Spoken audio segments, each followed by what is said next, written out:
ബംഗാളിൽ BJP MLAയ്ക്ക് നേരെ ആക്രമണം.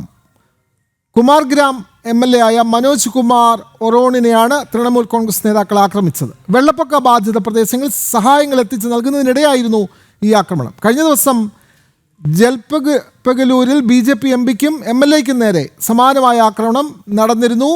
TMC നേതാക്കളാണ് അതിന് പിന്നിലുണ്ടായിരുന്നത്. വിവരങ്ങളുമായി ന്യൂസ് ഡെസ്കിൽ നിന്നും ശ്രുതി പ്രകാശ് ചേരുന്നു. ശ്രുതി, BJP MLAയ്ക്ക് നേരെ വീണ്ടും ബംഗാളിൽ ആക്രമണം, കൂടുതൽ വിവരങ്ങൾ. വിനോദ്, പശ്ചിമ ബംഗാളിൽ BJP MLAമാർക്ക് നേരെ TMC നേതാക്കളുടെ ആക്രമണം വർദ്ധിക്കുന്നു എന്ന് തന്നെ വേണം പറയാൻ.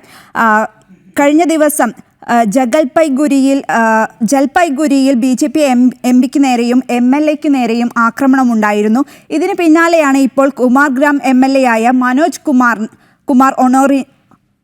ഒറോണിനെ തൃണമൂൽ കോൺഗ്രസ് നേതാക്കൾ ആക്രമിച്ചിരിക്കുന്നത്. അലിപുർദ്വാറിൽ വെള്ളപ്പൊക്ക ബാധിത പ്രദേശങ്ങളിലേക്ക് സഹായം എത്തിക്കുന്നതിനിടെയാണ് ഇത്തരത്തിലൊരു ആക്രമണം ഉണ്ടായിരിക്കുന്നത്. ഈ ആക്രമണത്തിൽ കാറുകൾ ഉൾപ്പെടെ ഈ TMC നേതാക്കൾ അടിച്ചു തകർത്തിരുന്നു. സംഭവത്തിൽ രൂക്ഷ വിമർശനവുമായി, അതായത് മമതാ ബാനർജിയും പശ്ചിമ ബംഗാൾ മുഖ്യമന്ത്രിയായ മമതാ ബാനർജിക്കെതിരെ രൂക്ഷ വിമർശനവുമായി BJP നേതാക്കൾ രംഗത്തെത്തിയിരിക്കുകയാണ്. മമതയുടേത് അക്രമ രാഷ്ട്രീയമാണെന്നും ഇത്തരത്തിൽ മമതയുടെ അറിവോട് കൂടിയാണ് ഇത്തരത്തിലൊരു ആക്രമണം ഉണ്ടായിരിക്കുന്നതെന്നാണ് BJP നേതാക്കൾ ഇപ്പോൾ പറയുന്നത്.